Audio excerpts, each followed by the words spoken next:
खालिद बिन वलीद रज़ी अल्लाह ताला अन्हु मक्का के एक घराने में आँख खोलने वाला बच्चा जो अपनी दौलत, सखावत और फहम और फरासत के हवाले से जाना पहचाना जाता था। इस बच्चे के वालिद वलीद का शुमार मक्का के मुमताज़ अफराद में होता था। वो मक्का से ताइफ तक फैले हुए बेशुमार बागात के मालिक थे। अहले मक्का इन्हें अल-अदल और अल-वहीद के अलक़ाबात से पुकारते थे। वो अरब का पहला शख्स था जिसने चोरी की सज़ा में हाथ काटने की तजवीज़ पेश की, जो बाद अज़ां इस्लामी निज़ाम में भी शामिल हुई। फ़ौजी महारत में भी वलीद का जवाब न था। यूँ इस बच्चे को दौलत और मज़कूरा खूबियों का सरमाया विरसे में मिला। बच्चे ने बड़े शहाना अंदाज में परवरिश पाई। इसके बावजूद इसे मर्दाना खेलों और फ़नून हर्ब व ज़र्ब सीखने का जुनून था। इसने घुड़सवारी, शमशेर ज़नी और तीरंदाजी बचपन में ही सीख ली थी। कश्ती और नेज़ाबाजी में भी इसका कोई सानी न था। लोग इसे मैदान का जादूगर कहते थे। इन खुदादाद सलाहियतों के मालिक का नाम खालिद बिन वलीद रज़ी अल्लाह ताला अन्हु था। मैदान खेल का हो या जंग का, आप अपनी जहानत और महारत से पासा अपने हक में पलटने के माहिर थे। हज़रत खालिद रज़ी अल्लाह ताला अन्हु ने कुश्ती में मक्का के बड़े बड़े नामवर पहलवानों को पिछाड़ा। एक बार मक्का में कुश्ती के मुकाबले हो रहे थे। हज़रत उमर फारूक रज़ी अल्लाह ताला अन्हु, जिनका शुमार शहर के नामवर कुश्ती लड़ने वालों में होता था, आपके मुकाबिल थे। दोनों एक दूसरे को पछाड़ने की भरपूर कोशिश कर रहे थे। मुकाबला काफ़ी देर जारी था और फैसला नहीं हो रहा था। अचानक हज़रत खालिद रज़ी अल्लाह ताला अन्हु का दाव चल गया। इन्होंने अपने मामूज़ाद हज़रत उमर फारूक रज़ी अल्लाह ताला अन्हु को उठाकर पटका, जिससे हज़रत उमर फारूक रज़ी अल्लाह ताला अन्हु की पिंडली की हड्डी टूट गई और मैदान हज़रत खालिद रज़ी अल्लाह ताला अन्हु के हाथ रहा। कबूल इस्लाम से पहले हज़रत खालिद रज़ी अल्लाह ताला अन्हु बिन वलीद इस्लाम के सख्त मुखालिफ थे। आप इस्लाम और इस मुसलमान को नुकसान पहुंचाने की हर मुमकिन कोशिश करते और मैदान जंग में मुसलमानों के खिलाफ पेश रहते।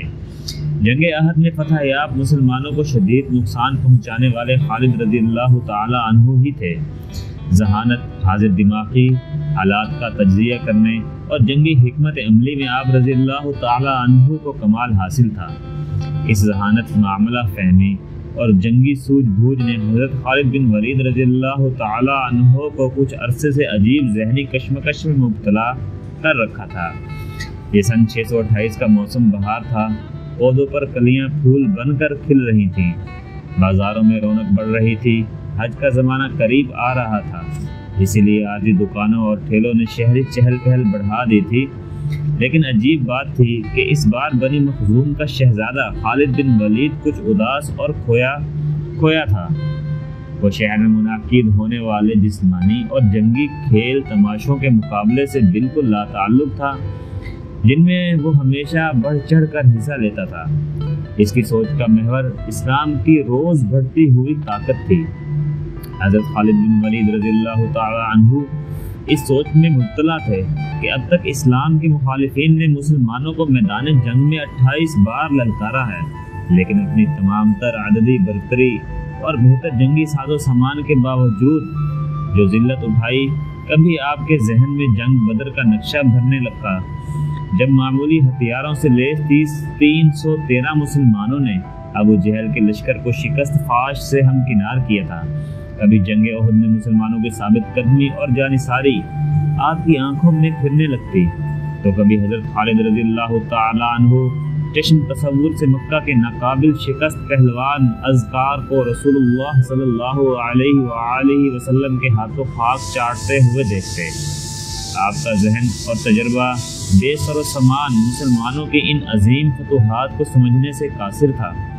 कभी कभी आप रज़ी अल्लाह ताला अन्हु सोचते कि क्या मुसलमानों के साथ कोई गैबी ताकत है? क्या मोहम्मद सल्लल्लाहु अलैहि वसल्लम वाकई अल्लाह के रसूल हैं? इस कश्मकश में कई माह गुजर गए। सुलह हुदैबिया को अभी 1 बरस बीत चुका था। मुआहदे के मुताबिक रसूलुल्लाह सल्लल्लाहु अलैहि वसल्लम ने अपने जानिसारों के साथ उम्रह के लिए मक्का में दाखिल हुए।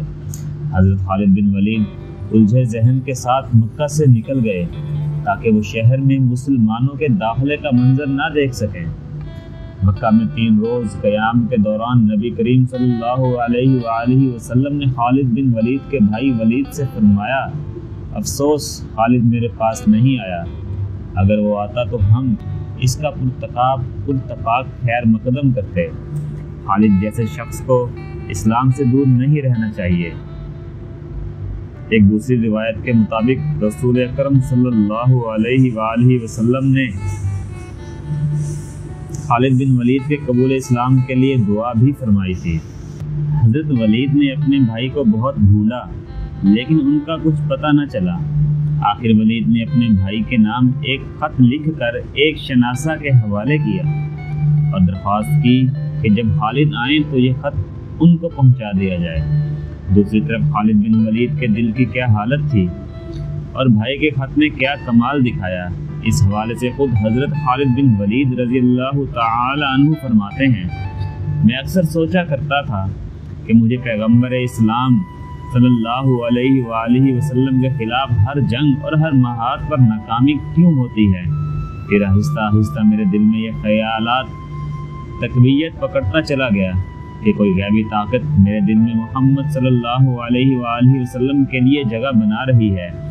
پیغمبر اسلام حضرت محمد صلی اللہ علیہ وآلہ وسلم جب عمرہ کے لیے مکہ میں تشریف لائے تو میں وہاں سے نکل چکا تھا، جس پر میرے بھائی نے مجھے خط لکھا جس میں تحریر تھا، مجھے تعجب ہے کہ تم اسلام سے اس قدر نفرت کرتے ہو، حالانکہ تمہارے جیسا عقل مند آدمی کبھی اسلام سے دور نہیں رہ سکتا۔ میرے بھائی گمراہی کے اندھیرے سے نکل کر حق کی روشنی میں چلے آؤ۔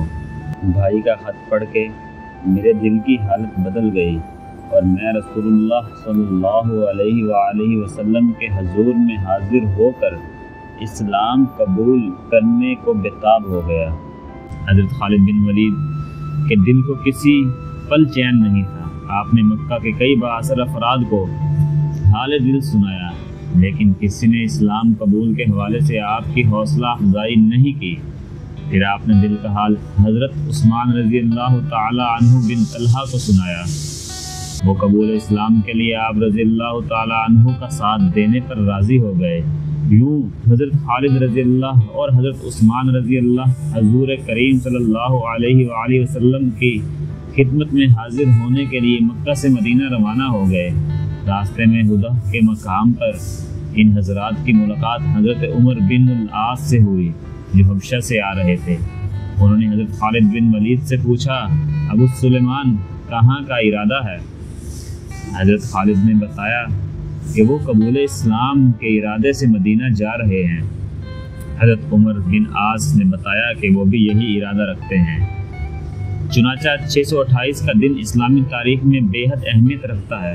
اس دن اسلام کے 2 عظیم جرنیل خالد بن ولید اور عمر بن عاص عثمان رضی اللہ تعالی بن طلحہ کے ساتھ مدینہ منورہ میں داخل ہوئے۔ سب سے آگے حضرت خالد رضی اللہ تعالی عنہ بن ولید، ان کے پیچھے عمر بن عاص اور ان کے بعد عثمان بن طلحہ تھے۔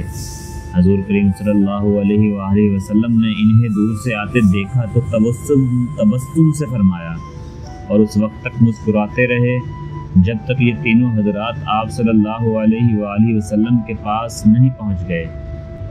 انہوں نے آ کر خدمت اقدس میں سلام عرض کیا اور کلمہ پڑھ کر مسلمان ہو گئے۔ سبحان اللہ۔